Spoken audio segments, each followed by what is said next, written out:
direction you, Heavenly Father. We give you honor and give you the glory. Son, we pray. Amen. Amen. All right. I want to take a moment to thank everybody for showing up and just give a brief introduction again as to the program that we have. We have a program through a group of farmers that I have across the country called Legacy Farming and Health Group. And we have gotten a grant that's we call the Life Project. And with that grant, we are to introduce, to get you guys involved and to increase the participation of our Black farmers and growers and businesses and organizations with USDA grants, loans, programs, scholarships, and all of the above. So that's just a little brief synopsis of where we at. Like I said, I don't want to spend a lot of time on me because we got special guests, but just to let you guys know. So I think Vivian has been on our platform before. I think Kamal has been, Kevin's been, and want to make sure that we get a in who's here today, and make sure I get everybody's email, and I will invite you guys in on those bi-weekly Zoom meetings also. So I want to talk briefly about some opportunities that we got. As a lot of us have been working together with each other in different aspects throughout the past 2-3 years, some of the things that we noticed is that, hey, one of the things that we need is a little more help. And so been diligently working around trying to get that taken care of. And so what you see here printed out is basically a grant that we're working on for innovation centers. And so we're looking at doing 3 of them. We have contact with people in Chicago and Michigan who have said that they have a strong desire to get produce from our growers here in Indiana. And so our thing is to work together once again to build that, to be able to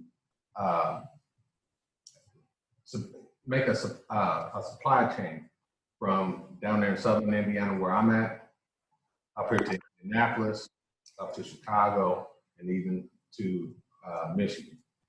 Kevin and I, we've been talking for the past year or so on different ways of trying to get this things distributed and everything working together on that. So our main concept is to be able to work to minimize our costs by working together, sharing resources and things of that nature.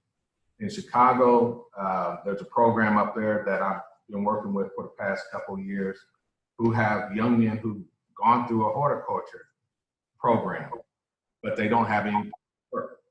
I've been talking with Pat about his place on people before, and he has the capability of housing up to 10 people. So get a program to where we can get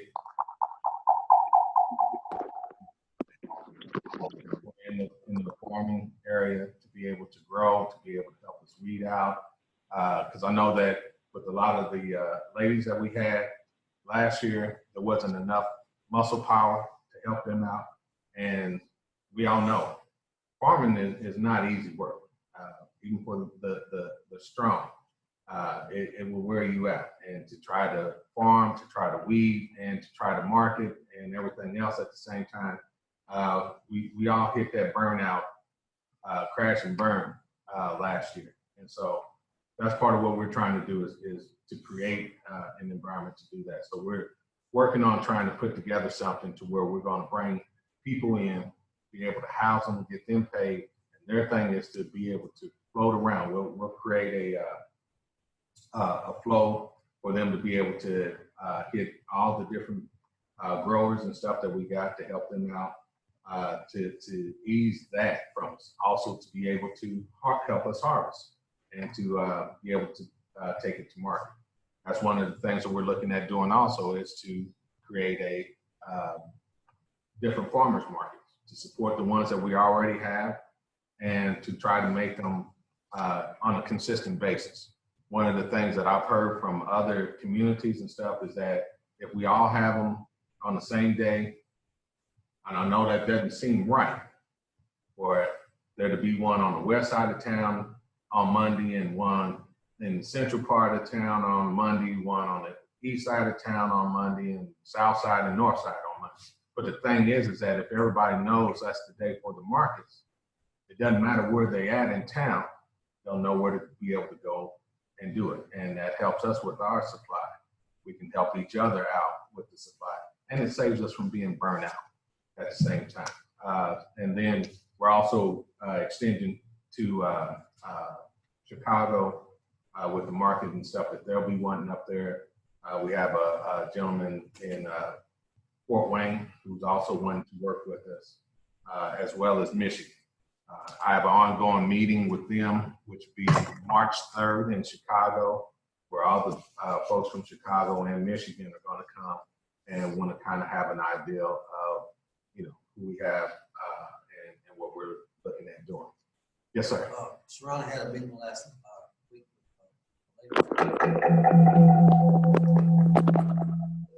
Grandparents have a lot of property, so Sharana's going to network with her and help her get started. I said they've got a lot of property. Right. Grandparents are too old to work it. And here. Get volunteers from high schools and colleges, and they're going to work together. She's going to come down here and they're going to go up there once a month. Yeah. Well, that's great. And and understand this, with what I'm introducing to everybody, it is not for me to come in and take over your organization. It's not for me to come in and tell you how to run your organization. I'm just supplying opportunities for you guys in your organization to be able to plug in and be able to utilize some of the resources that we have. And so if you guys got some extra resources, I know that last year that we worked with Sharana with some kids down there in Evansville with the programs and stuff that she has. We're trying to, add to that, and create some more. Ideas from everywhere. Yeah. Because two heads better than one. Yeah, and that's the thing. What we've learned over the years, we know some of us that have split off, and then it finds out that it's better for us to come back together. With the things that we have on here, we have the different programs that we'll be looking at trying to involve with these other centers, which would be your practical instructions on gardening, planting, with the design, pest control, different programs that we'll have for the youth. I got the HEAT program on here, which is a program that we got with some people out of Louisville. We got MCBC, which is Mount Carmel Baptist Church. You put this in the funny font, so I'm trying to recognize what these letters. FH is Flanner House.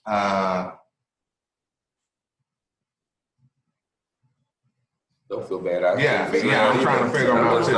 I know NDC is New Destiny's Church. We got with the USDA with their 4-H and FFA. TLC is to Tomorrowland's Children. RBG. Gotta get back to me. Red, greens, and greens. There you go. Thank you, brother. How'd you know that? All right.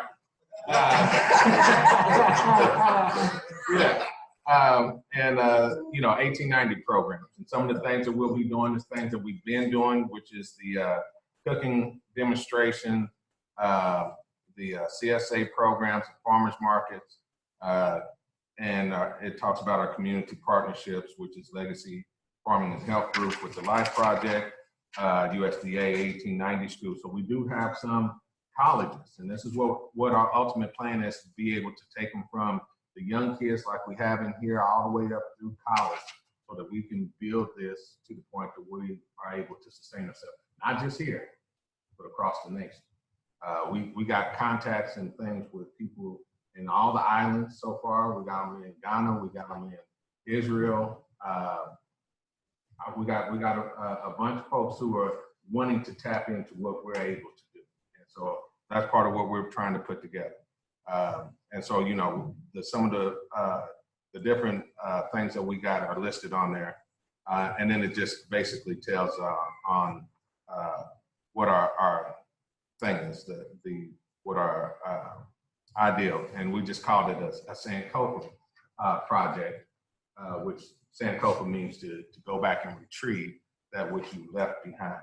And so we just have a little brief synopsis on that, the abstract, the training, market development, which will include the snap and wick. And I got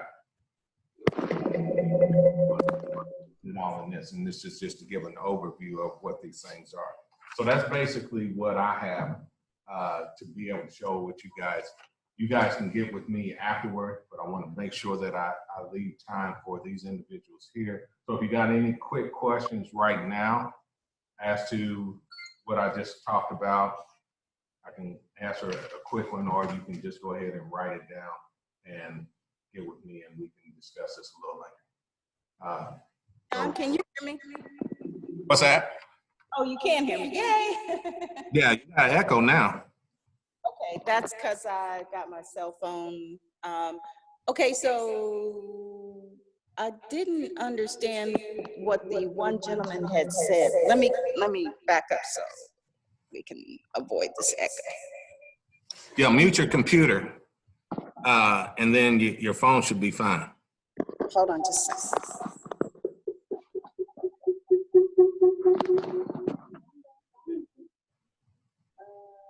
Or I can mute your computer. That'll mute it on my end. All right. All right. How about now? Yeah, a lot better. A lot better. Okay.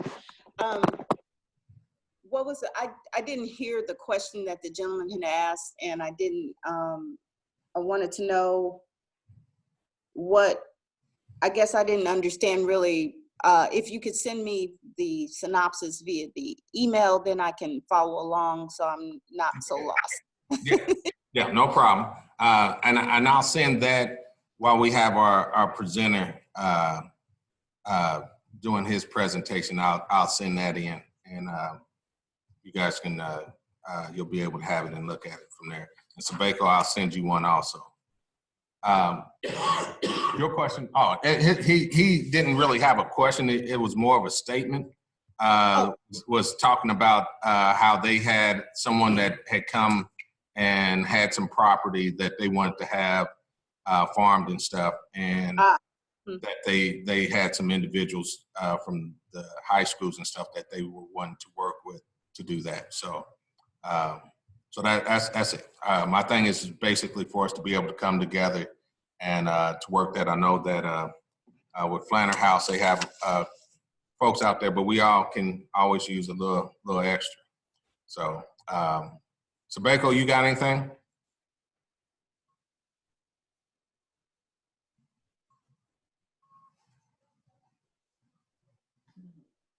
Okay. Turn this camera off, but he didn't say anything. So, all right. Yeah. So if you got something to say, if you're talking and I can't hear you, then put it in the chat, and then we'll go from there. So with that being said, we'll go ahead and go to our next thing, which is our special guest, which is Frank Jones and Andrew Faison.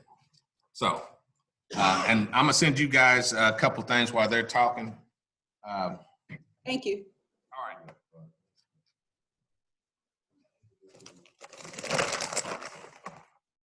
Greetings, everyone. I'm Frank Jones. I work for the USDA NRCS. Hard for us to the northeast area of Indiana. Andrew Faison, he's a district conservationist. He goes out with landowners. He meets with them. every day to work with them on their natural resources. I just want to make this as informal as possible. So anytime you guys want to break in, ask me a question, do so, okay? I first want to start by telling you about myself. Then I want to talk about our agency and what we do and how we can help you guys specifically, okay? So I'm from Tennessee. I went to Tennessee State. I grew up on a cow-calf operation. We only had about 40 head. It was a small operation, but that's where I got my start in agriculture, right? So again, I went to Tennessee State University. I worked for Archer Daniel Midlands, which is the largest biofuel company in the world, for about 3 years. And then I ended up working back with USDA, okay? And I want to go ahead and introduce Andrew. He give you guys his background, his story, because we have a very similar story. So my name is Andrew Faison, as I just said, and I'm glad to be here. I'm glad everybody came out. So I'm from Virginia. We have a 100-acre farm back home. We grow, back in the day, it was row crops and hogs and tobacco. Now we switched everything over to loblolly pine trees. And so we have different sets of trees, 10 acres, 10 years, 20 years, 30 years, where you still have some revenue coming in while those trees are growing. Once I graduated from Virginia State, I started working at the University of Kentucky as an extension agent. Stayed there for about 8 months. Came on with the USDA, went out to Arizona, worked there for 3 years there. And then Mr. Frank Jones gave me a call, told me he needed my services here in Indiana. So I was like, all right, let's go to Indiana. So I'm here now. I do have a fiance and a newborn, and glad to be here. And I love agriculture. All right. So, again, I want to tell you guys about our agency and specifically what we do. So, like I said, on typical, I don't do this anymore. I kind of really miss getting out with landowners and speaking with them and figuring out exactly what they needed. So, on a daily, what Andrew does is he goes out, he meets with the landowner. He figures out, well, what exactly are your needs? So my agency, we work with air quality, water quality, livestock, energy. We work to help people increase their soul. What term am I looking for? Their Soil diversity, soil profile. we basically help producers get their soil to where it needs to be in order to grow whatever product you want to grow. Okay, for different products, you want a different. For instance, with corn, your nitrogen must be real high. Just like you have with most of the crops you grow, like tomatoes, your nitrogen must be really high. At any rate, our agency helps figure out, well, what are your resource problems and what technically can we do to improve those things, okay? So we can help you financially and technically. When I say technically, our agency does engineering, okay? So if you were interested in perhaps if you were a livestock farmer and you didn't have a place to store your manure, we actually will engineer you a building. And then on the financial side, we do cost share assistance. So we can do that as well. So in general, that's what our agency does. For me to best help you guys, I want to know specifically, what do you guys do that we could help you with? So what do you do currently? Yeah, my husband here, we own a business, a tea corporation. Okay. So we make very good teas and we have birds. Okay. So how do you grow your? Sorry. Oh, okay. Very good. Very good. The idea is to partner with the farmers. I'm already doing farmers markets, Mhm. but there's a big He's ready. Produce all over. So we thought that if we had refrigerated vehicles, we transport Okay. produce all over the state. And he said Chicago and Michigan, basically in this state area. Farmers can get there where they need to be. Have you heard of an agency called Rural Development? USDA Rural Development. So I think rural development could help you. They have grants for customers that are into technology. So to help pay for those trucks, the refrigerated trucks, they could help you. Uh-huh. Mm-hmm. USDA. So USDA is huge. I can't tell you how many agencies there are. It's 18 sub-agencies and I can't name them, okay? Yeah. But if I look up rural development in the USDA, they will be able to. Yeah, so they can help you financially, okay? Sir, tell me about yourself. You recently started. We're talking about Sharona's, because that's who you work with. Oh, you work with Sharana. Is Yeah. it Sharana? Okay. The one that won Okay, the okay, award. Okay.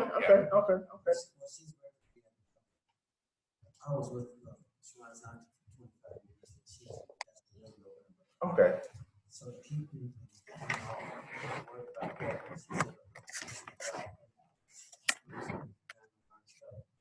And I've been coming right along. We went from Bell University. They went yesterday, and we had another meeting with 4 of their students over on 46th Street farm.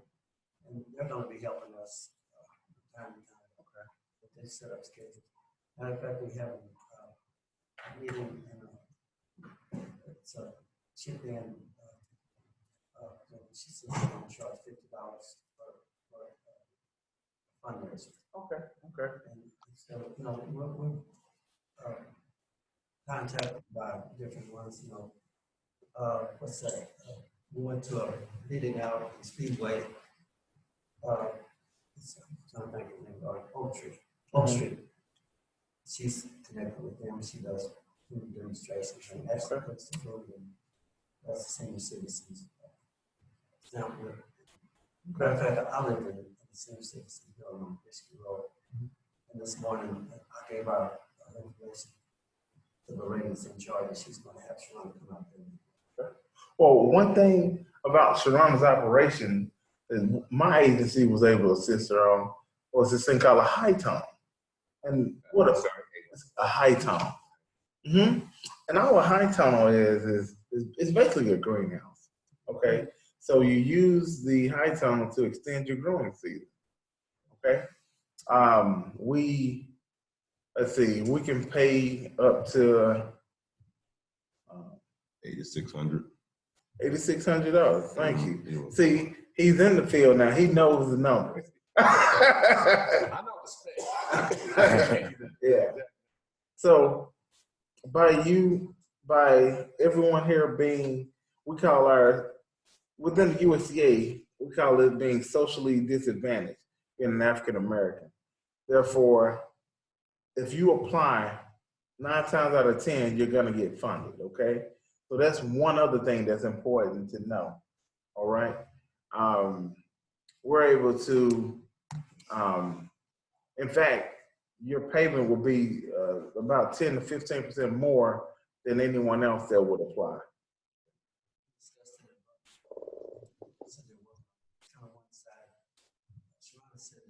Could they speak up so we can hear the questions? We're having a hard time hearing the questions. Okay. So then I used to say the black woman, farmer, they used to say, and she was the only one, all the ones in the presentation, she was just asking. I had another question. Can you hear me now? Vivian? I can hear you, yes. I just can't hear the questions. Okay. So the question I have is also for equipment. So in this idea of being able to transport, let's say Vivian's tomatoes, for example, to Chicago, to a market in Chicago and whatever, you know. There are going to be some times where we need to refrigerate it either overnight, a couple of days while we get the truckload ready. With that same rural development group help with if we needed to expand our refrigeration in our building? Or is that a different group that we should contact about that? It's because they have a energy grant. They could be able to more specifically tell you whether or not they could assist you, but I'm pretty sure if you tell them what your idea is, they're going to be able to assist you. Exactly. All right. Now, what I want to do is make sure when you guys go into a USDA building, you know what to say and how to say it. Okay. So there's this thing called eligibility. In order. Okay. And I guess you guys' operation. Pardon me, sir. Your operation. What type of operation do you have? Yes, sir. Actually, what I have is a small backyard garden.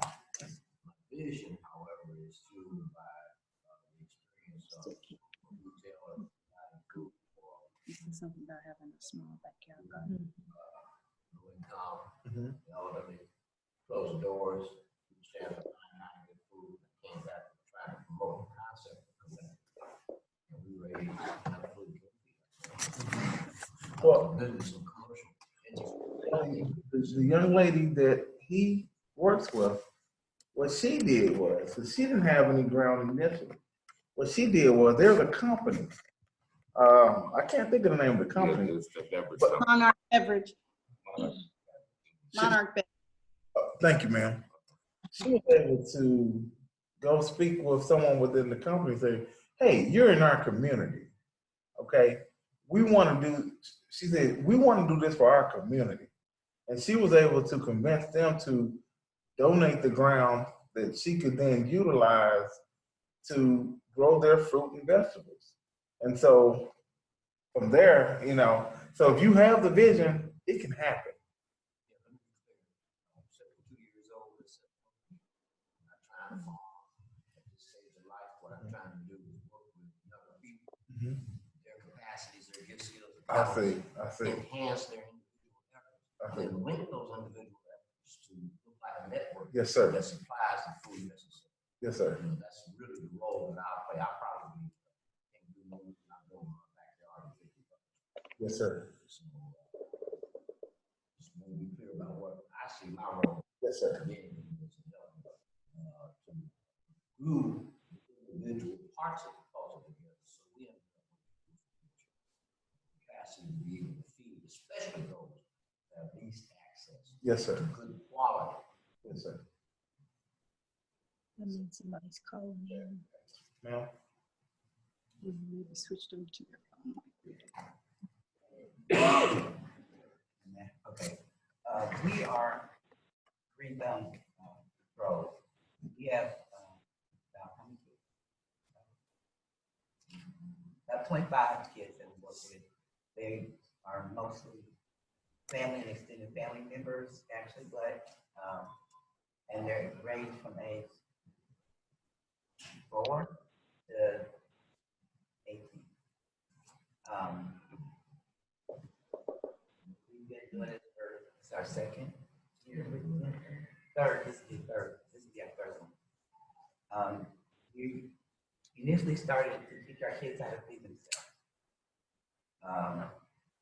And it's working, and they are really into it, so we just kind of are making it go as many directions as we can with them, so we want them to learn all the aspects of growing and marketing, and they've been coming right along. We've been doing farmers markets for the last 2 summers, and but we've got some property that we are been allowed to use that has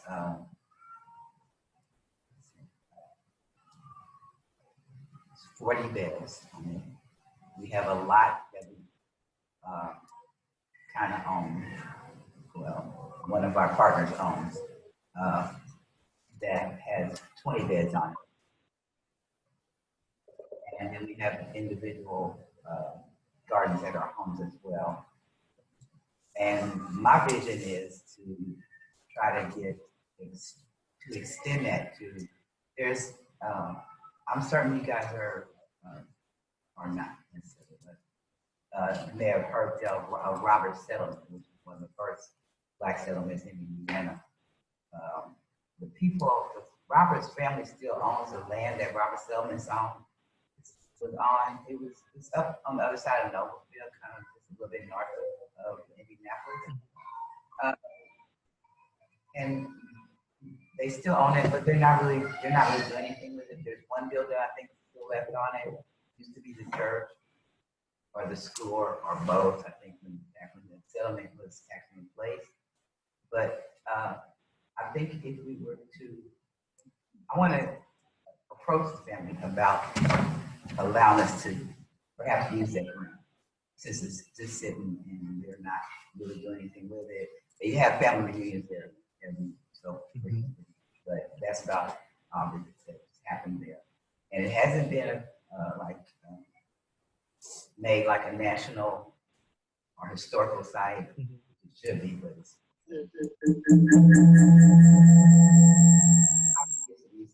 that's what I'm hoping to find, some places where there's people who have ground that will allow us to form. So that's another thing. So, like I said, we got 60 beds right now. Really, with our kids, we're 20. With us and 60 beds, we're really just a lot. And so, do the children help market the product as well? Yes. Oh, that's good. Yeah, I was gonna say, because kids are great They at. sell the crop, so and everything in between. So, Okay. The significance of it is that when I was my kid's age, she was my teacher. She was teaching my kids. Oh, wow. Generation. Yeah. All right. All right. And the kids do outdoor. Oh, wow. That's a good thing. That's a good thing. And to take them in so early, that's a blessing. Well, I kind of want to hear your story because I want to. We got Pastor, and we still got two on. Forgive me. On Forgive me. the thing. Pastor. Oh, that's what we do here. We in the middle of a food desert. Yes, sir. Yes, sir. So they helped us put together the bucket system for the kids. We have a summer program for the kids, and they kind of do everything. They teach them along the way. Also, we want to start a farmer's market and get our house together to kind of use farming and that as a meditational, emotional part of it. Here on the east side, you hear about all the killing that's going on the east side and Post Road, and it's some good for you. We just got to make sure we had it right. And so he's been part of our program each year, myself and Brother Kamal over there, working with the kids, teaching them about nutrition, teaching them about growing, things of that nature. So it's just a building process. We're not trying to make the whole thing in one night, but we know that it's a process and a lifestyle that we got to create. So, but that's basically it. Well, we've talked about what I do, so there's no need to be wasting everybody's time on all that. But we got Vivian and we got Sabeko on here, so I'm gonna let you be able to talk to Vivian. Can you all hear me? Yeah. Yes, ma'am. Okay, good. Well, we own, we're the Elephant Gardens, and also member of the Black Independent Growers, BIG for short, which we kind of started last year, spring. And we have 2 quarter-acre lots, and we just got a little small grant, which will help us tremendously to expand our greenhouse operation and to change the front face of our main property on Sherman. But we also, I think I heard John mention our Tomorrowland's Children program. It is a 4-H club that we also initiated last year to train youth in the Junior Master Gardener program. We were trained in the Junior Master Gardener program to be able to teach it. And the Jamersons also expanded the program down South Indiana where they live. So basically we are possibly interested in some of the season extension tools that you mentioned. Okay. We did speak with, I think it was Jared Chu. Yeah.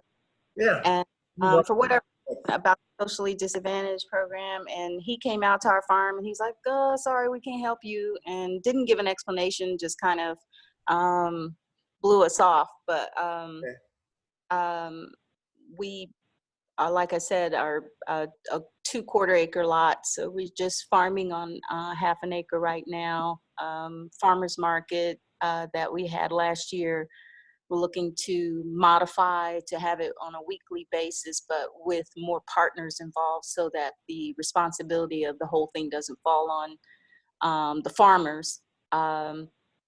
But I am very interested in the idea of networking with all the other farmers in regards to distribution and acquisition of produce so that our farmers markets can actually be better and have more produce available, more varieties of produce.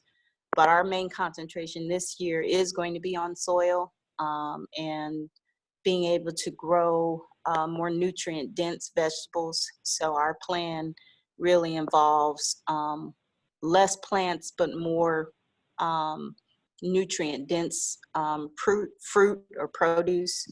So that's our main concentration for this year, independent of some other projects that we have going on. But we're interested in any type of help that we can get as it pertains to soil health and season extension. And what John mentioned earlier applied to us as well as a lot of our partners, and that was the help that we need to physically do the work. We had thousands of starter plants last year that we started in our greenhouse, and a lot of them we lost just for lack of time and help to get them in the ground. So the physical labor and the ability to be able to pay people to work for us, those are pretty key concerns of ours. Okay. And Vivian, something I want to mention to you right away. So if Jared said he couldn't help you, well, he listens to key words, all right? So that's what I'm going to teach you and make everybody aware of, eligibility. So one thing that he probably thought about or pointed out in his head that he said, well, no, we can help him right away is because, well, in order for my agency to assist, you must have planted a crop prior to us being able to give you or do. Yeah, we met that criteria. We met all the criteria. Oh, really? We met all the criteria. I hate to hear that, but I'll personally work with him and we'll get you taken care of. Okay. All right, great. Thank you. We have Sabeko. Sabeko? Can y'all hear me? Yes, sir. Yes, sir. All right. Hello, my name is Sabeko Jawanza, Director of Food Justice for Planter House. That's a multi-service center on the west side of Indianapolis. We currently have a 1.9 acre farm. We are in the process of getting our seedlings together for this year's crop. Also, we have a program called Feed that employs 18 to 24-year-olds through crime prevention grants. We partner with Brandywine Creek Farm for our farm for the past 3 years. And then we have established a store we call Cleo's Bodega that has a cafe in the front where we sell our merchandise that we produce on our farm, as well as a farmer's market that was just SNAP approved. We're going to be constructing a greenhouse in the next few months here, so where we can grow year round and hopefully produce things that we can sell in our bodega throughout the year for the community as well, and become SNAP eligible for our bodega to be able to supply our community over here. So I work very closely with pretty much everybody in the group. We are kind of, through our nonprofit vessel of Flanner House, able to get funds through that, working with Purdue Extensions on helping us to extend kind of what our reach is. But mainly it's education aspect of educating community members on the importance of growing your own food, how to grow your own food in your neighborhood, especially if you have contaminated soil, which is where the bucket growing would definitely have a great, it would be a great objective to make sure that people can, if they have the willpower to do that, to do it without even wondering where and how we can grow anywhere. Right. Sir, yes, sir. I like that, sir. All right, and it seems like we got somebody else that's on. Vivian's on twice. Okay. Sorry about that. And Get the volume. okay. Is that another number? Now, is there somebody on 3845 number?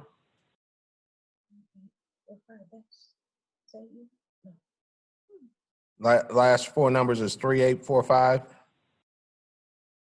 It might be 36. That's me. That's me. Oh, okay. Oh, All right. Well, Yeah, then I gotta do the phone for the voice and then the recording for my face. Okay. We got everybody then. All right. So, all right.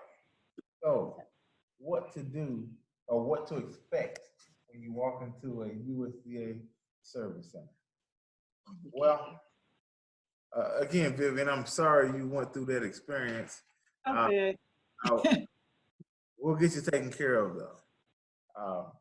What to expect? Sometimes, I don't want to defend them, but well, I'm not going to defend them. we're amongst brothers. We know what it's like. Okay. So, all right. So I don't need to say that. You know what I mean. Yeah. I guess one thing that's important is to know what does being eligible mean. You have those handouts. Yeah, and everybody. If you open your folder that I passed out to unlock the secrets, yeah, please. It's the whole folder. All right. Get that back. So, in order to become eligible for USDA programs, we have a sister agency called Farm Service Agency. We're in the same building. We should be right across the hall or right the next door down. Okay? And is everyone in Marion County? Is that the consensus? Is everyone in Marion County?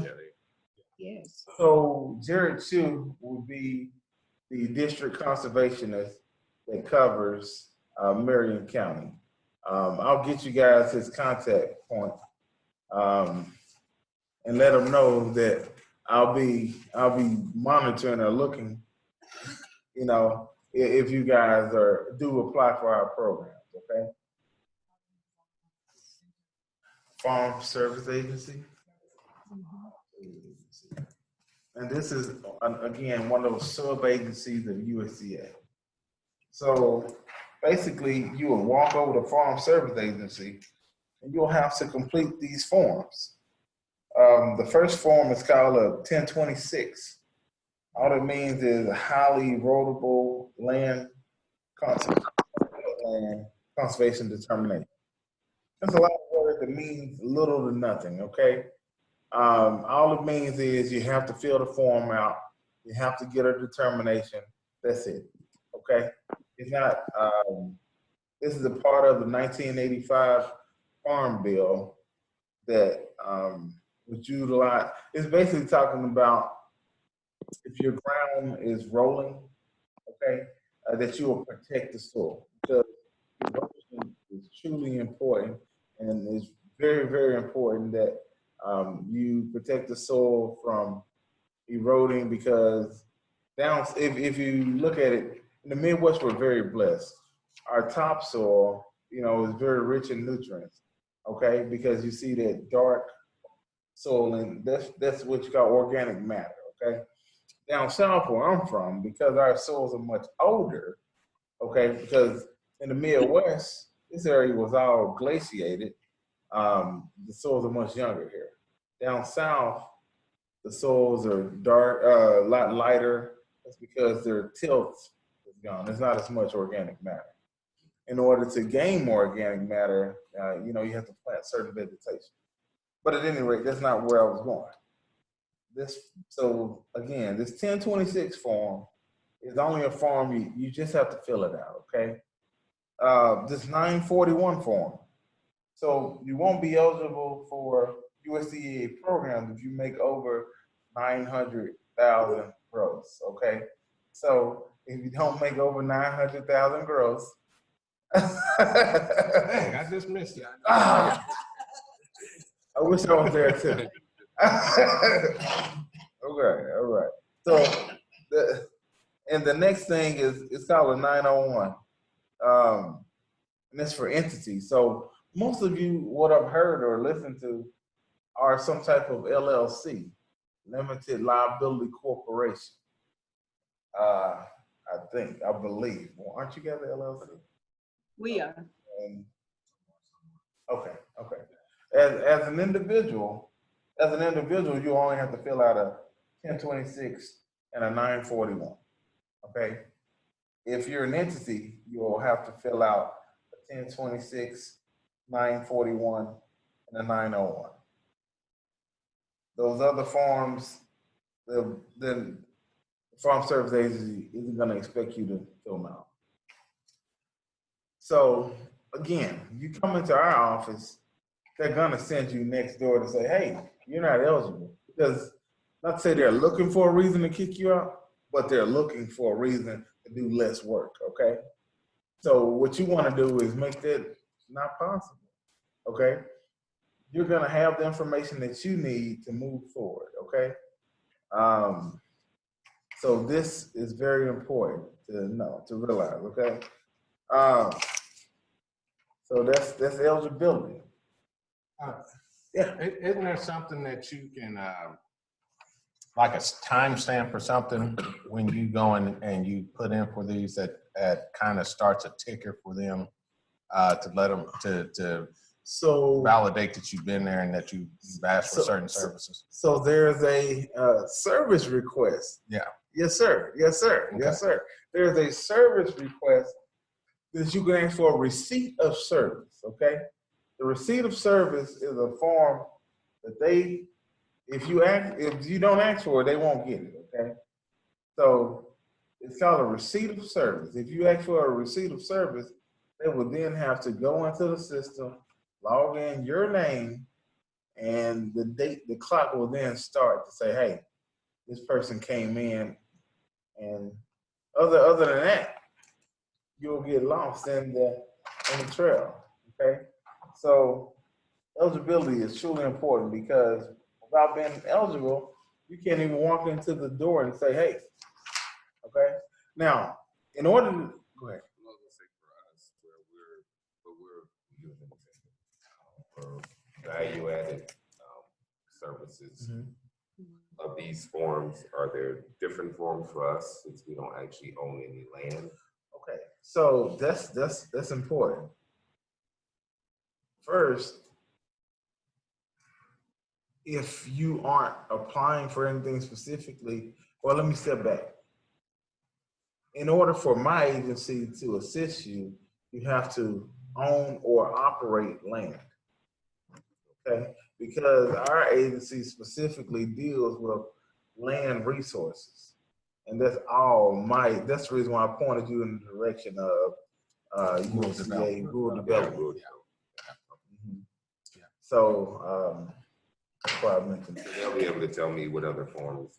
No, it's the same forms for them as well. Okay, so here's another thing to know. So Farm Service Agency, they're the gatekeeper. They're our administrative agency. They handle all administration for all of USDA. So even if it's grain inspection or what is it, the food stamp stuff, market, the point is their agency, FSA, is the gatekeeper of the administration. So they handle all USDA records. Sorry, sir.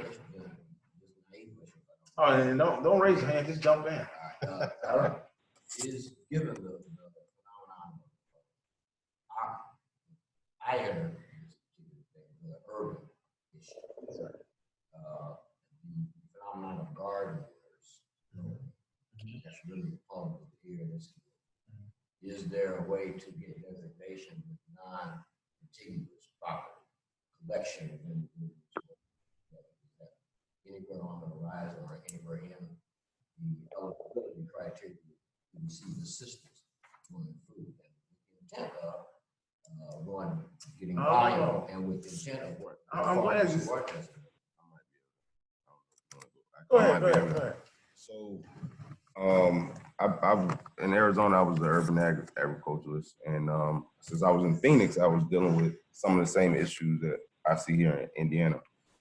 And what we started to do there was started to talk to our state people as far as the like your representative for this area, and have them to start, because you have brown areas where the city is maintaining these areas, but they're paying money to maintain them. But if you have people that might in the community that might want to farm it, they might basically lease it to the farmer for maybe $1 a month. And that way they don't have to maintain it. It takes a burden off the city for paying, tax wise. And then, you get the benefit of being able to provide for the community.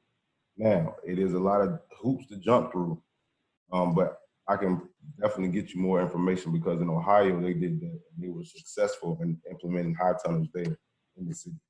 And in Michigan as well, in Mhm. Detroit.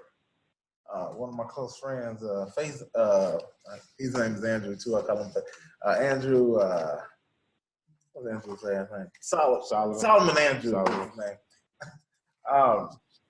But that's why I mentioned I need to step back, because I talked about eligibility, but I didn't say what you need to bring in.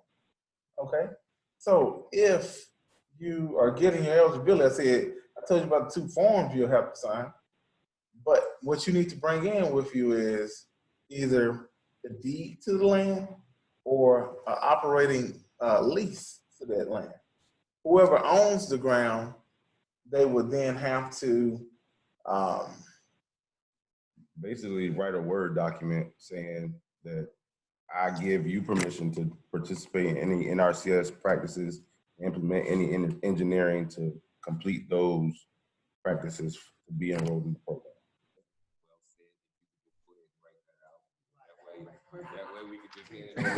Well, I will make sure that everybody gets a copy of what we got on.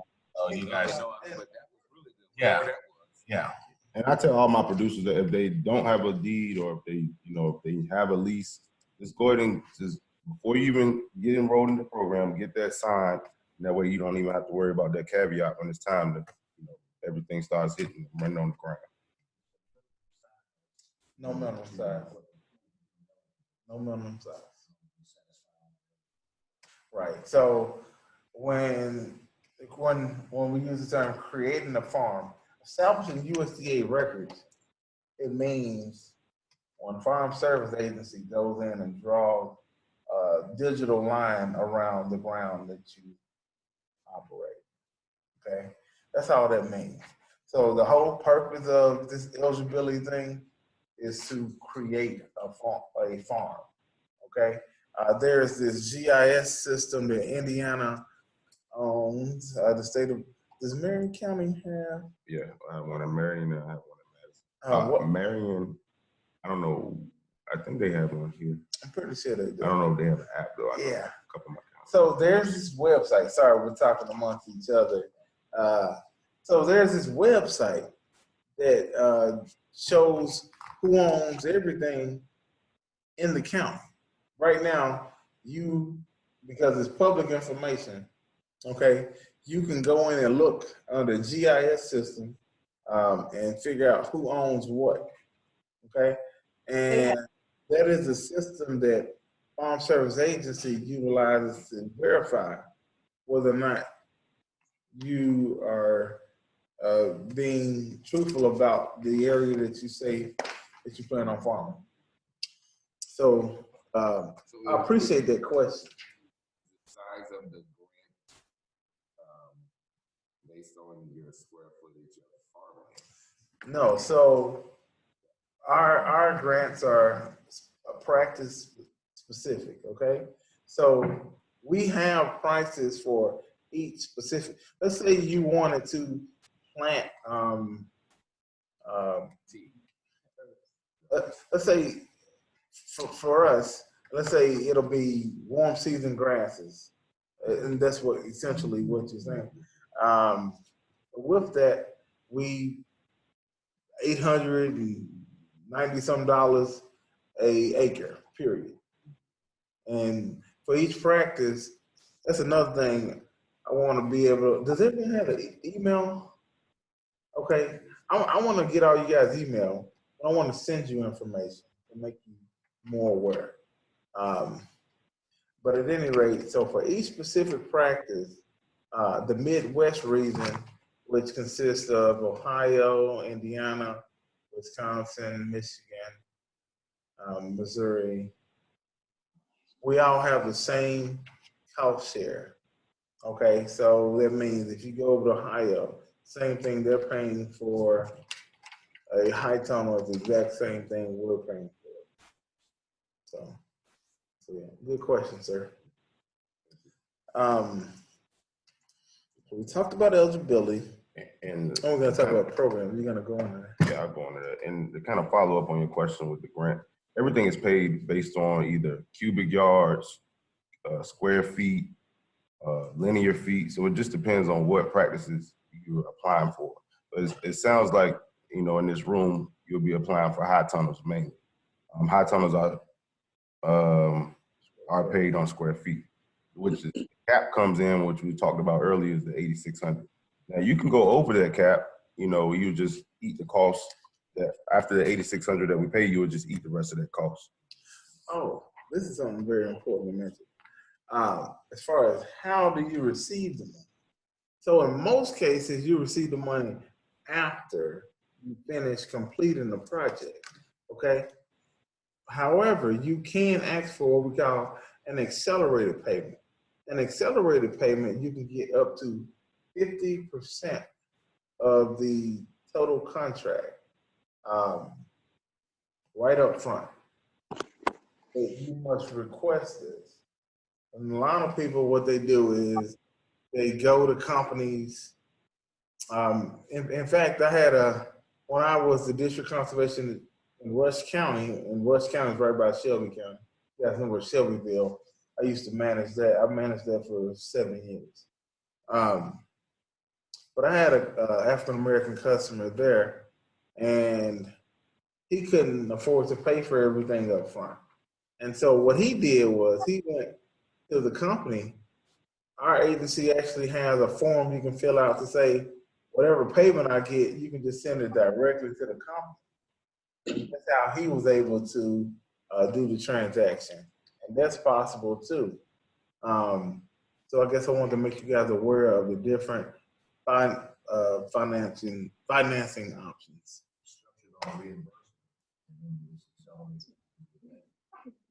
Somebody asked me a question. Right. So we. Could you repeat the question so that they can hear?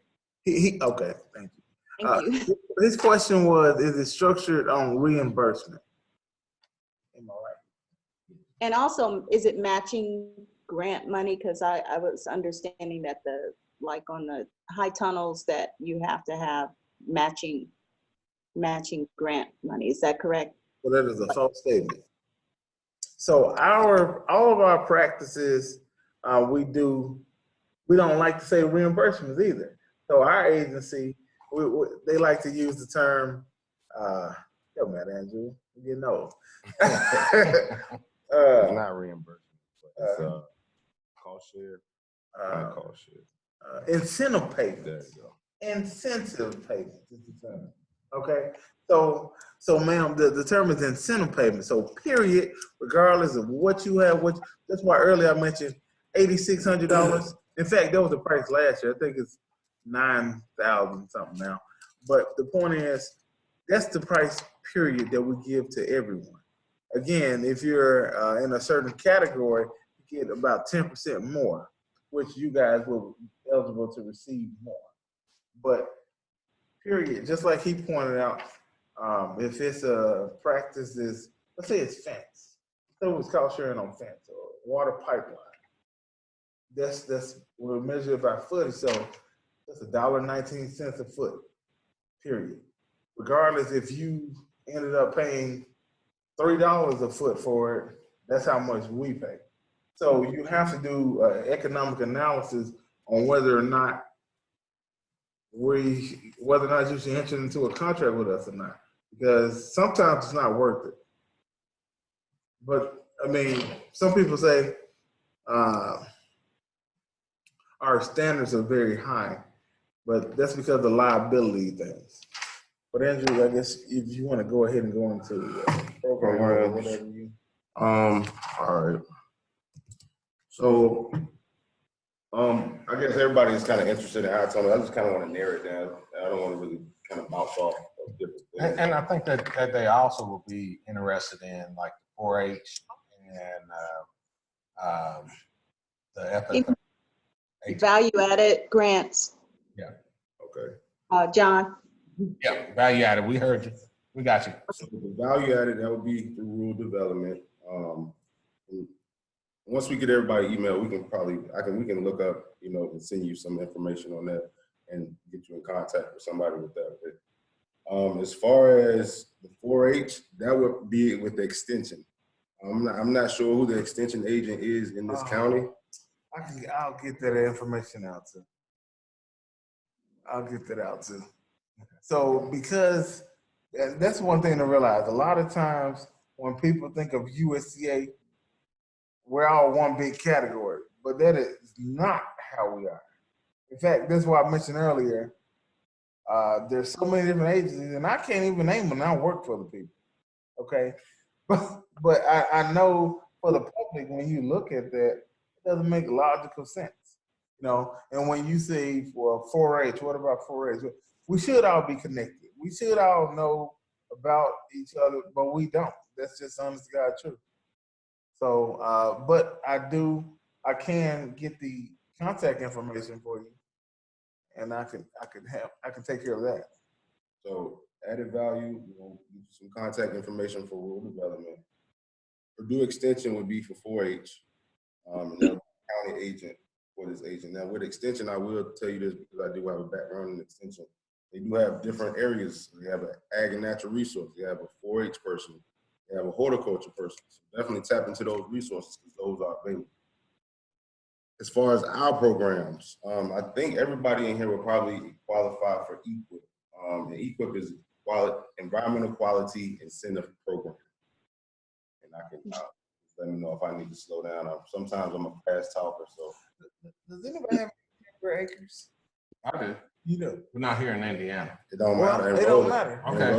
Okay. Yeah, you definitely need to put that in some type of conservation program because one, it reduces your taxes.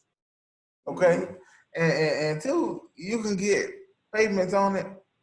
I mean, it's there anyway, so you might as well be receiving some of the financial assistance on it. I go into it. So EQIP, that's where you will get your high tunnel in. Once you get all your eligibility, the district conservation, you'll be working with him. That'll be your point of contact, which is me. I'm not this, but who is the person for here? Jared. So Mr. Jared. And basically y'all would start putting a plan together. You would let him know your ideas, or he should ask you what your ideas are and kind of put a plan together to fit your needs, because he's not going to be the one farming your land, you are. So just be clear, you know, if somebody's trying to push something on you, say, no, that's not really what I want to do. This is what I want to do direct from the jump. Once they start they'll set up a farm visit and they'll come out and kind of see what you have. Kind of how she said, he came out and kind of looked at what they have. And that's when they'll make their initial analysis, like, well, this is what we can do, this is what we can't do. With high tunnels, I mean, you can put a high tunnel anywhere. You own it, if you lease it, you can put a high tunnel there. You just have to have planted something Right. prior. So, Okay, so that's the caveat. And with Frank saying that, so being planted, you know, you see how you got the buckets in the back? Yeah. We don't consider that as being planted in the ground. It has to be in the ground, Profile. in the soil profile. So do keep that in mind. So if you have those buckets out here and you said you want Mr. Jared to come out, I would maybe till up that ground and plant some plants there. And that's just, you know, in-house. But that would make you eligible. So let me ask this question. What if your ground is contaminated? Could you then? Contaminated with what? I don't know. Is I'm it just asking the anything? question. Yeah, lead. Yeah. Lead in Indy. So we actually don't. We won't get involved in that. Yeah, our agency. Yeah, we're not gonna go out there and test the soil. Well, no, I'm just saying. But if we know that the ground is contaminated, does that make us ineligible because we decided we're going to try to use a bucket system in that? Yes. Yes. Okay. All right. Now, High tunnel makes. Purdue Extension could help. Purdue Extension could go in and help treat the soil. Okay, to whatever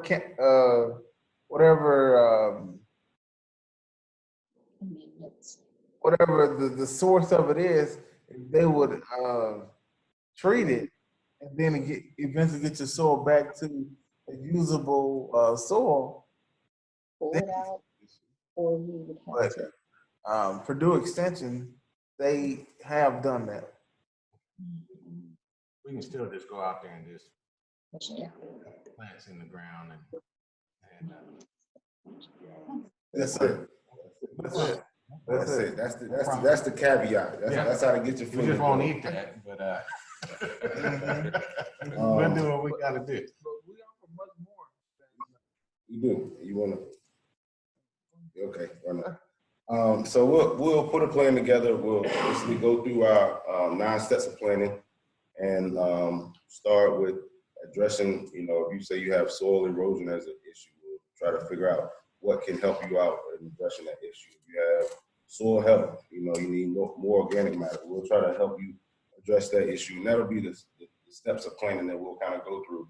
Once that is completed, we'll come back. We'll have the engineers come out if he's needed, and basically present a plan to you. And before you sign a contract, you'll be able to see what, you know, the cost. We'll put a cost estimate together for you, kind of give you an idea. That way you're not jumping in blind.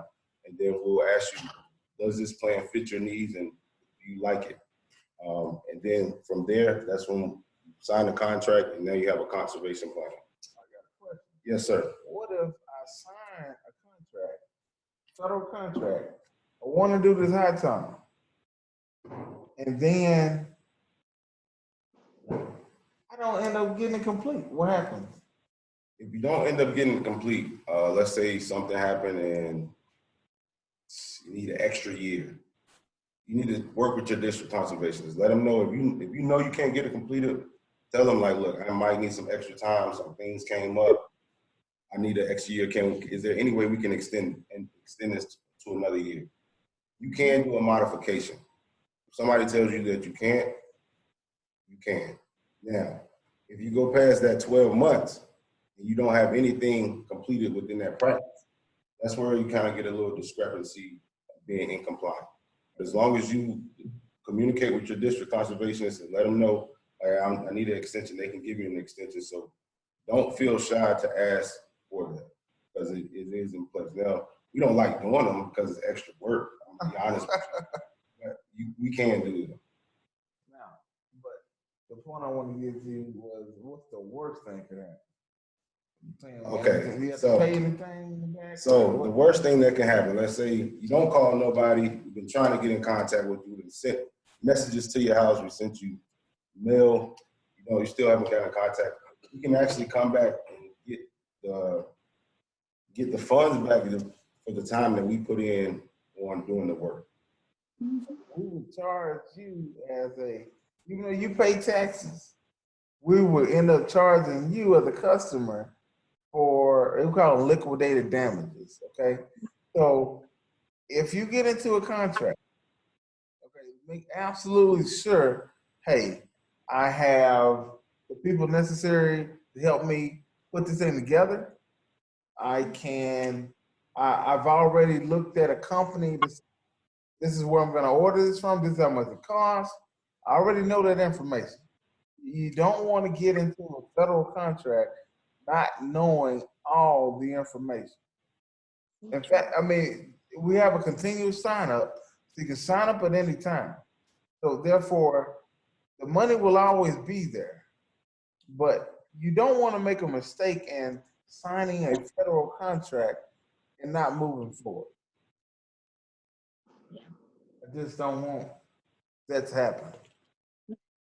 So just do your homework before you sign up. And But as long as you have a good relationship and you keep in contact. As long as you communicate. Communication is key. Communication's key. That's it. Because honestly, we don't want to have to come back and ask for the money. We want you to be a happy customer. Customer service is one of our biggest things. So, as long as you got that communication with your district conservationists, y'all are on that board.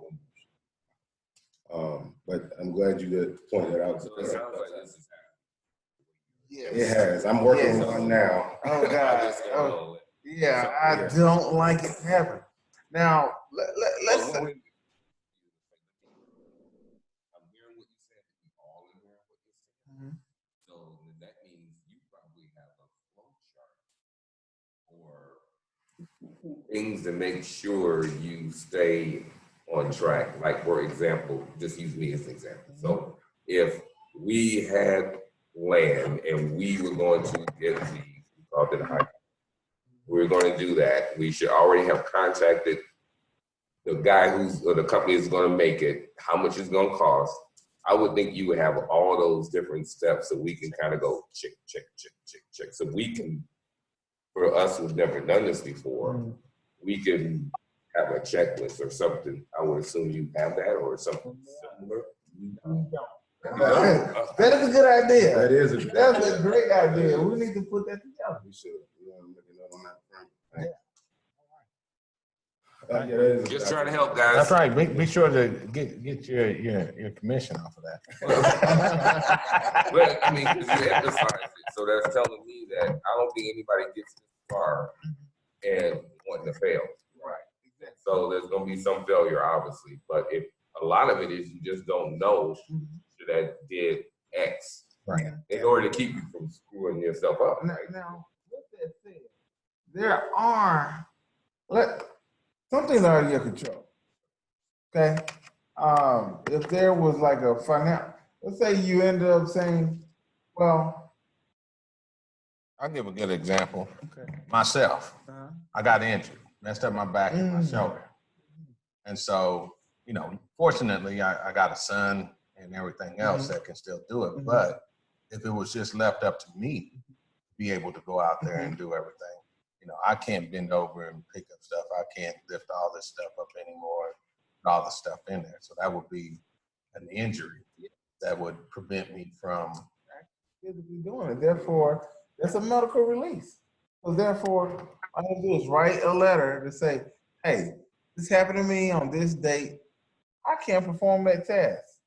Guess what? Then clean slate. We won't go after you for liquidated damages. The whole thing is communication. And a good DC, he's gonna communicate with you what he needs up front. He's gonna tell you. If you're looking at high terms, he'll go ahead and get the cost list from you, get an estimate from him, and shoot that to me just so I'll know. I'll have it on file. And that's before you even sign up. That way he'll know how much you're working with. And if you want to go higher, you know, say you want to keep it underneath 8,600 because you don't really want to spend no money on it. You know, you want to maximize on these government programs. Well, let's bump your high tunnel. Let's say you want a 30 by 60. Okay, well, that might be, you know, $9,000, but you want to keep it under. So you bring your square footage down, and now you get the advance payment. So you get your advance payment that goes straight to the company. You build it. Once they come out and certified, they send the next. Well, your only thing you did was your time and sweat. So keep that in mind as well. You keep making good points. Now, I like that gentleman. Now, one thing that he mentioned was, as far as with the payments. Now, let's say you were able to find a company, you know, we pay this amount, period, okay? So you were able to find a company that, you know, it only costs $3,000 over here. Or even though I got to drive all the way to Wisconsin, it costs $3,000 over here. And I'm getting $8,600. Well, that means I've made $5,000. Exactly. Shop around. Because we pay that amount, period. So that's one thing to realize as well. Okay? That's the thing. You don't have to tell them how much you get for. Don't tell them. Don't tell them anything. Don't tell people your personal business. Yeah, no. Your wallet is your wallet. That's right. Don't worry about what I got going on. I can get you guys one at a very good price, fully loaded. Everything you need. So. I'm just telling you, I got two of them. So yeah, definitely keep that in mind. Like if somebody starts asking, well, how much you know? I mean, they might ask just out of curiosity, but you know, if somebody's being genuinely, you know, trying to figure out what somebody's trying to push over on. Let's see, we went over equip. I guess I'll touch bases on another program, which, you know, once you go through an equip contract, if you like equip, let's say you have a high tunnel, let's say you did an equip contract, you put it up in most of the time it's a 5-year contract. Equip contract, high tunnel contract is most of the time 1 year because it's just in the structure, so that doesn't really take too much time. Now, let's say you do that, you like it. Let's say you come back next year, you say, I want to put cover crops. Granted, it might be only 0.1 acre, you know, a quarter of an acre, but you still want to get that payment for cover crops. So you say, all right, they write you do another contract, they come out, they assess the land, they say, all right, it looks like you have some organic matter that you might need to replace. All right, let's do some cover crop, we're gonna do some cereal rye. So we come out, do your cereal rye, get paid for the first year, we certify it. Come out next year, you get paid for your second year, we certify it. Third year, you certify it, you say, okay, that was great. Well, I think I want to bump up, I want to do a two mix. So you do cereal rice, maybe veg. All right, well, now we're going to enroll you. Since you already been in equip, we can't enroll you in that program anymore for that piece of land that you had. So we're going to go ahead and enroll you in the program called Conservation Stewardship Program. And that program is a 5-year contract. But with this is more, so you have a higher payment of payment for what you're doing. So you're going to do cover crops for 3 years, or you can do it for 2 years. But you have a 5-year contract, and all 5 years you'll get an annual payment for that acre. 5-year program. Does that make everybody okay? And that's the Conservation Stewardship Program, and I can't remember his name. Mr. James. So James, yes. James, okay, yeah. so you have forest land. How many acres you got? 27. Hardwood, soft pine, what you got? Mostly hardwood. Okay. I'd say 75% hardwood. Okay, 75%. You got 20 acres. Let's say you enrolled in the equip application. I'm just doing an example. You enrolled in the equip application. You say, all right, you know, I got some brush management. I got some bush honeysuckle out here. And I want to get rid of it. You know, so you come in. We had a forest to go out. Let me back up. You need a CAP plan. So you need a forest management plan. I'm sorry. Let me reverse. What's a cap? A CAP plan. Yeah, I know. What is that? Conservation activity plan. So basically, you know, you've been having this piece of land, you haven't done anything with it, you've had it for your whole life. Now you got all these bush, you know, nothing profitable on your land, bunch of hardwood. Right. But it's too thick to get in there. You got briars everywhere. So you ask, well, is there any way I can get some help on, you know, finding out what I need to control on my forest land? Oh yeah, sure, we can help you out with that. So basically what you would do is you would go out and find a forester, but you would get a contract. So you would have a contract with NRCS and basically saying that I'm gonna go out and find a forester and they're gonna write me a plan for my forest land. So you find your forester, he goes out, he does his initial survey, he brings back, he gives you a plan back saying everything that you need to address on it. You got bush honeysuckle, you got all different types of weeds that you need to control. You say, well, you need a moderate spraying for the first year, and then you can come back and light spray the second year. And if you need to follow up the third year, you can follow up. If not, you're good to go. So you get your cap plan, that's written. So after the first year, that's good to go. And you enroll in the EQIP. So he has an EQIP contract now, and now he's going to start doing the brush management that the forester pointed out. This is what he needs to do to kind of control his places. So he comes back, he has an EQIP contract. He does his brush management first year, does a moderate spraying. He comes back second year and does a light spraying. This is all one contract. So now his contract is over for EQIP. Now he can enroll in the conservation stewardship program. This is where you get the most bang for your buck. So now, let's say with the conservation stewardship program, they want to see you do a higher level of conservation. So let's say he did tree snags, and basically a tree snag is just where you cut the top of the tree off and you just leave it there and you let it decay and it creates habitat for bats and owls, different wildlife. So he does that the first year, and let's say the second year he might want to do a tree planting. So he comes in, he might plant an acre of hardwoods. He does that for the second year. It's a 5-year contract. He only has to do 2 things throughout that contract. Two years out of that contract, he has to implement 2 new practices. But for those 5 years, you're getting an annual payment on your 25 acres. Yes, the minimum payment is $1,500 and the cap is $40,000. So what do you have from 1 Is acre? that per acre or? It's, No, so you enroll your whole okay, land, all right. Not per acre. So that's the reason why I asked, does anybody have timber? Because even if it's a quarter of an acre, $1,500, okay, period.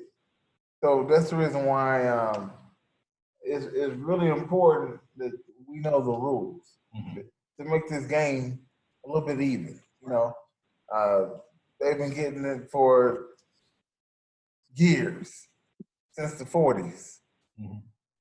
Okay, our agency has been around since what, 1937. Yep. And they've been getting. I finally convinced my family to get into the program, so we finally got into this stewardship program. And like I said, with most of them, it's only about 5 acres or so, but still on that 5 acres, they wasn't getting the dollars before their taxes got reduced. So it's important that we make our people aware of the different opportunities. Yeah, because they're getting tax breaks. Yeah. Like I said, we got a 100-acre farm back home, and my great-granddaddy was a sharecropper. And I still trying to talk my family into getting conservation. So I'm still not in there. It took me 15 years to talk my family into it. They didn't, they didn't, it was like, the government, Yeah, and I understand that. Yeah, of course. And that's one of the major issues that I have in doing what I'm doing. You know, I would think that, you go up there and say, hey, bro, let me show you how you can be able to make some money and do some stuff. And they'd be like, all right. And then you say USDA, and they're like, going out the door, and then we go another way. And the older ones are worse than the younger ones. The younger ones don't know much about the things that are out there, but the ones that have been around for a while don't want nothing to do with it. Oh yeah, because people have gotten their land taken before. Yeah.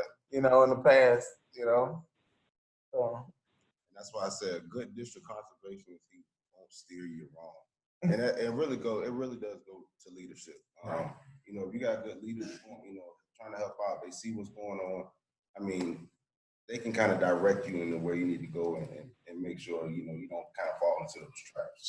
So what if, because I'm sure most of us, if not all of us, has heard about the issues with the Pickford discrimination thing. What if we come across something that we feel where we've been discriminated or being held back, is there an area or place that we can go and file a complaint? Yes. It is. Yes. And yes. it should be up in the office. Yes. Up in every USDA center, there's a big board. As soon as you come in. It was injustice for injustice. It'll be the Statue of Liberty. It'll be in green or red, I guess. Mm-hmm. And it'll say injustice for all. And with that is where you can do any EEO complaints. So that's where we would go to the EEO. And it's all anonymous.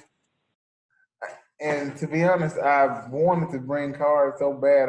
I asked my administrator, please order my cards. I need them by next week. And we weren't able to do so. But I'm going to get everybody my government phone number and my email address. So if you guys want to directly call me, I can get you taken care of. And with everybody's permission that's on here, I will email you with the emails that I got on my list of everybody. Okay. That way you can have it and more than one way. And I actually have what we're going over, I have a PowerPoint, but I didn't want to make it like that. I wanted to get to know you guys and be able to talk with you, see where I can directly help you. I want to make it informal, so.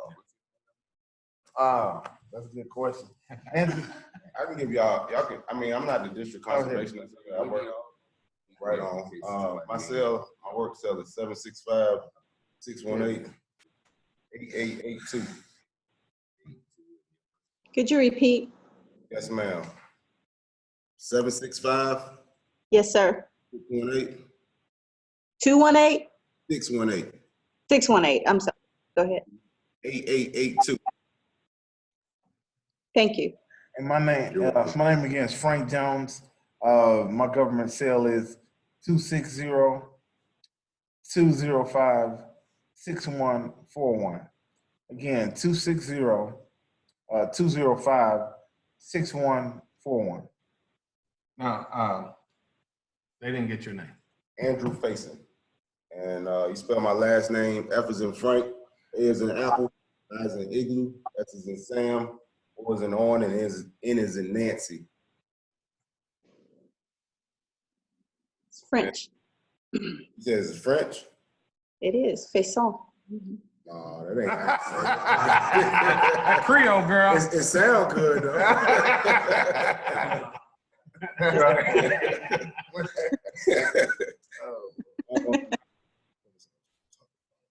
think that was it.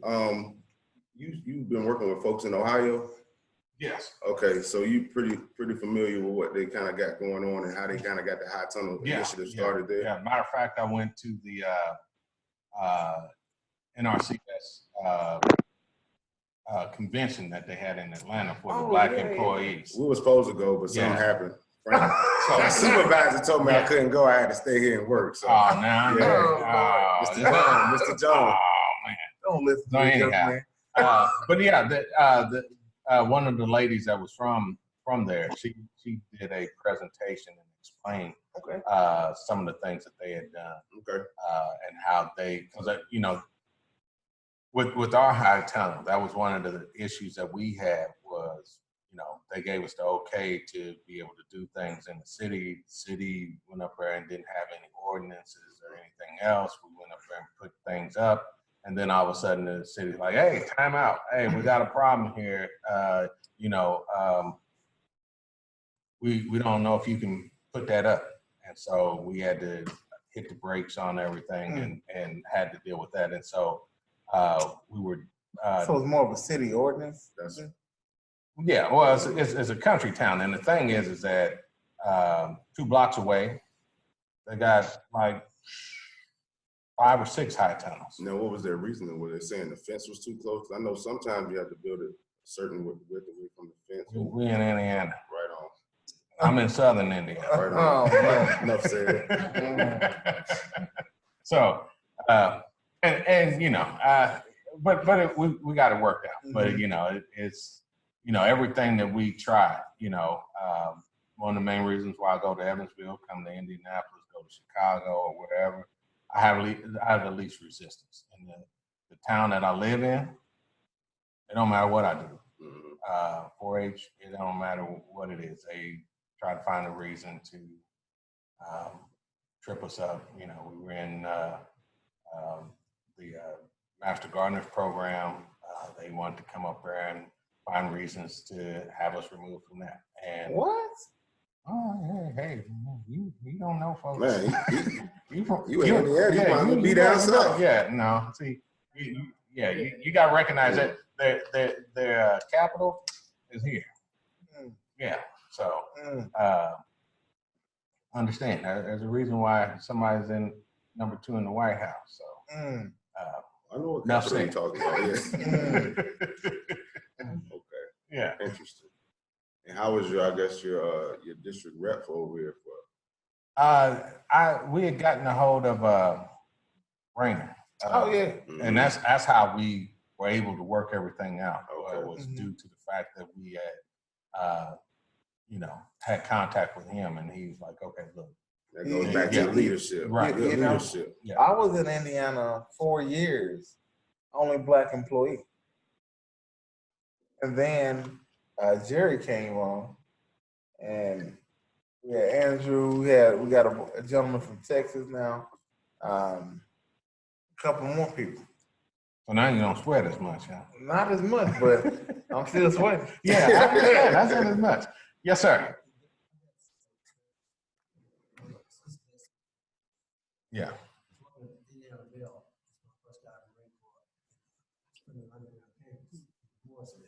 Yeah.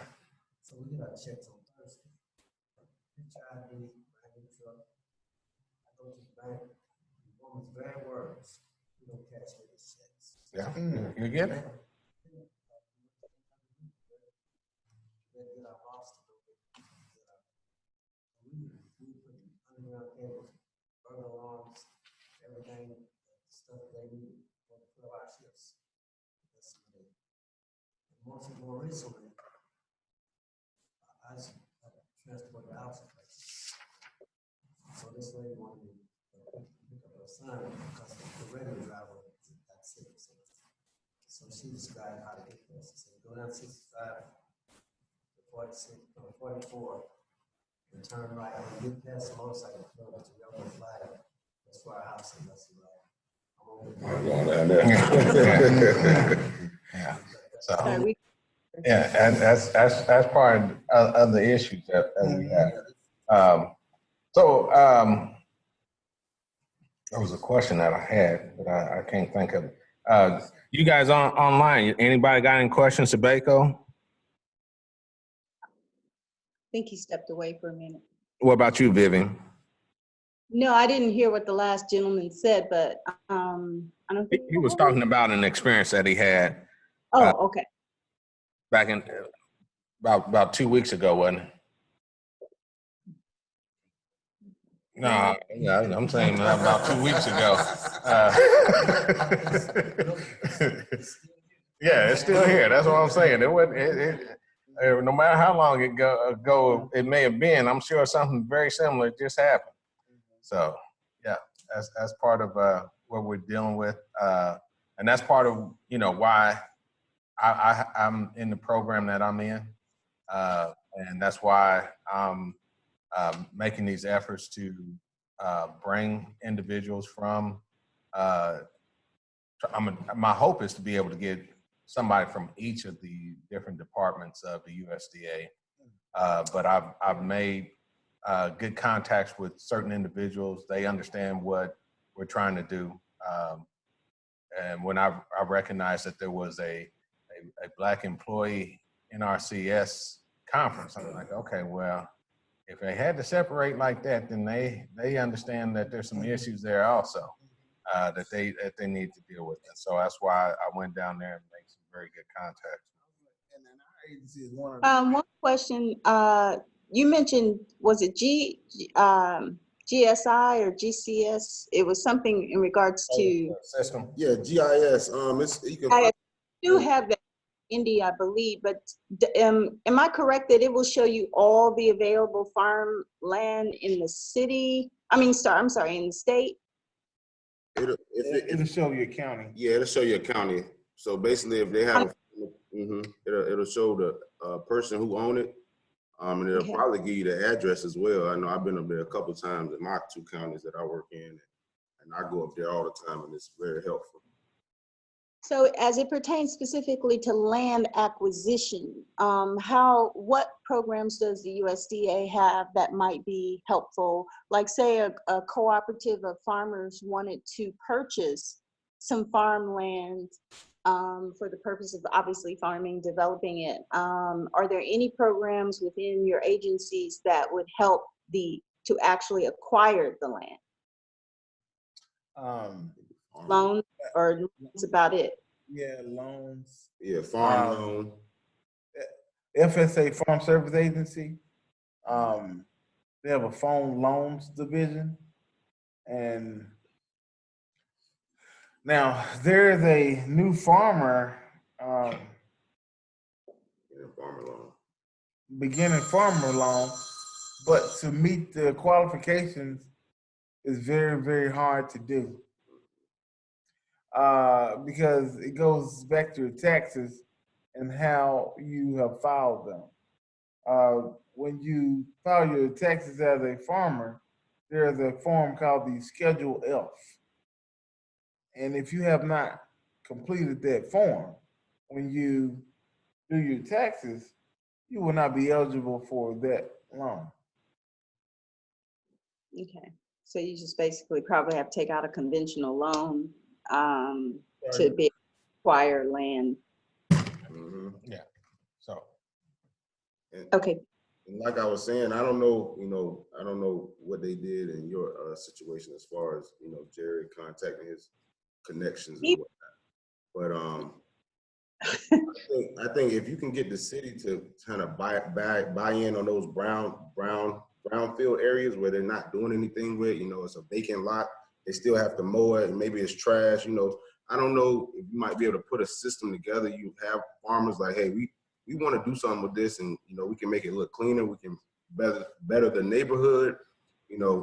I don't really know those caveats, but I can reach out to my counterparts in Ohio. Mr. Arthur, he was the urban conservationist there, and we did a couple of farm tours, and we had a lot of discussion and dialogue when I was down in Arizona, and communicated a lot. So I can definitely reach out to him and maybe give you some ideas that they and some of the things that they went through to kind of push that forward, because I know they had a lot of holes to jump through in Ohio to start pushing that initiative and getting those city high tunnels. Because honestly, with the agency, it doesn't really meet our criteria because we're just now kind of starting to get to the urban area. We have a lot of food deserts, so that has been an uprising concern. So that is, and maybe, hopefully, maybe in the next farm bill, we might have something better to offer. But as to right now, a lot of the groundwork kind of falls on the individuals that's in that community. So doing the kind of leg work and getting that aspect out. So that may be something you guys aren't aware of. Every 5 years, there is new legislation set forth called the Farm Bill. Okay, President Obama's Farm Bill in 2008 was all about energy, and so that's the reason why in 2008 corn prices shot up, because these things drive the market. So ethanol, we talked about it 10 years ago. People don't talk about it anymore because, well, because of the bill that was created, basically created a market. So it's important to realize what's in the Farm Bill and how can I benefit from it. If the reason why this is so important is because some people become billionaires off of knowing what's in certain laws. Okay, just like timber or paper.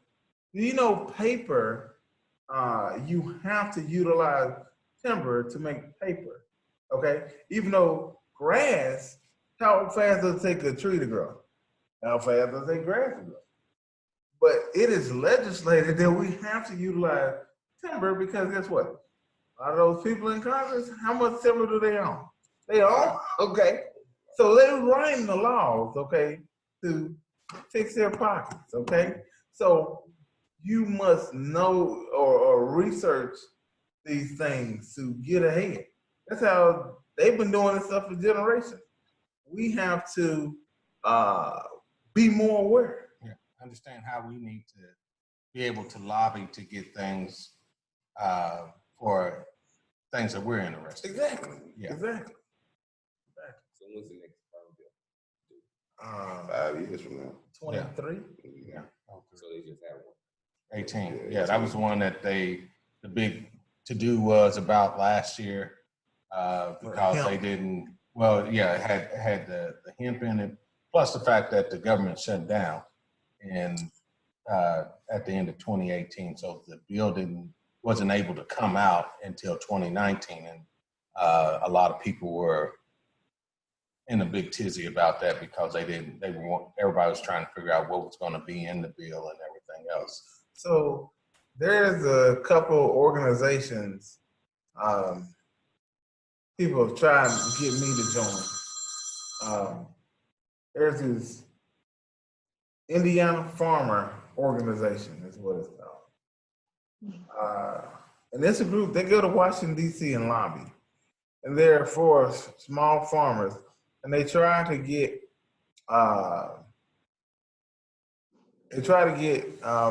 Black customers to come in with them as well.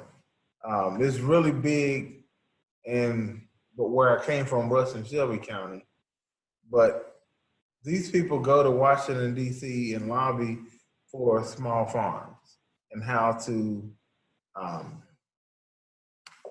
basically increase their revenue. So I can send you guys that information out. I never joined because there were no African Americans that were already in it. So I felt like there's a reason. And so I didn't. So, yeah. Any other organizations or anything that you think would be beneficial for us to be in contact with, or that? Honestly, there were a lot of good people that I thought were genuine people that were within the organization. Like I said, it was just merely the reason I didn't was merely based on the fact, well, something must be wrong with none of my other people. This has been around for some time.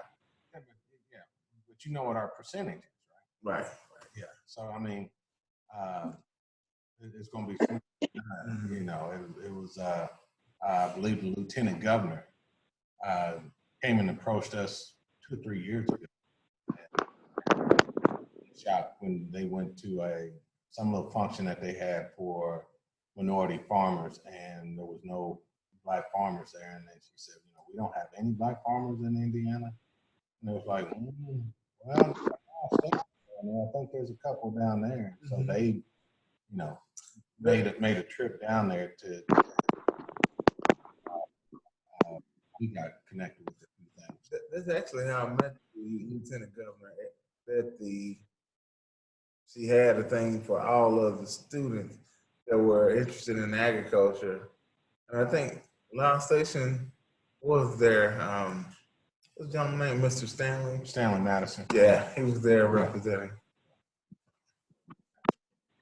Yeah, I'm just getting here to Indiana. I only been here since October, so I can't really speak on that. So yeah, it's a blessing. I don't appreciate it. Yeah, it's a blessing. So,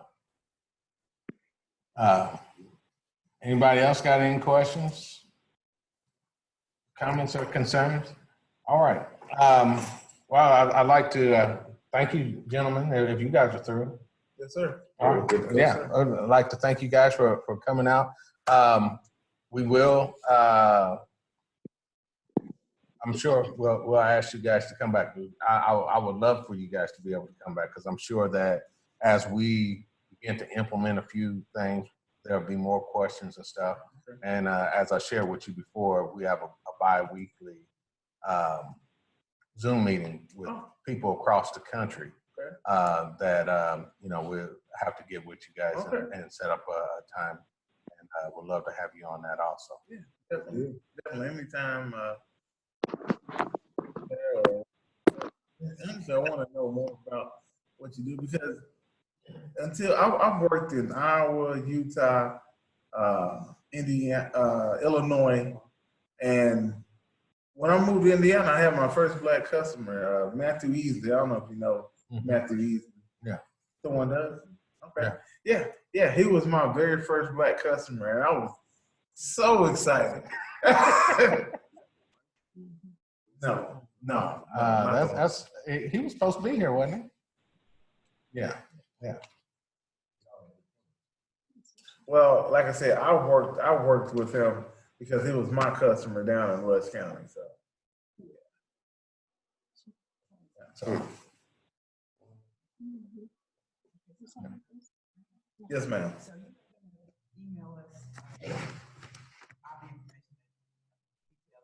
Oh, I need an email list.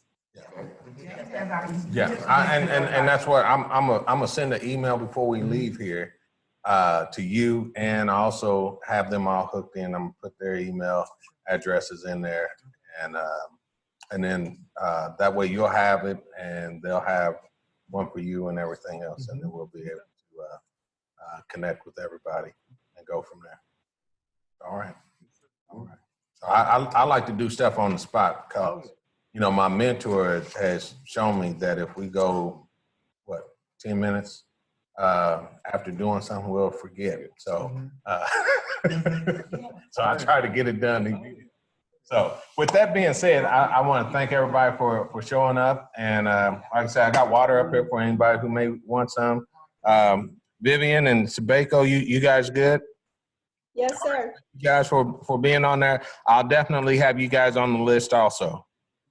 Thank you. All right. Take care. Yeah. All right. Let me go ahead and end this.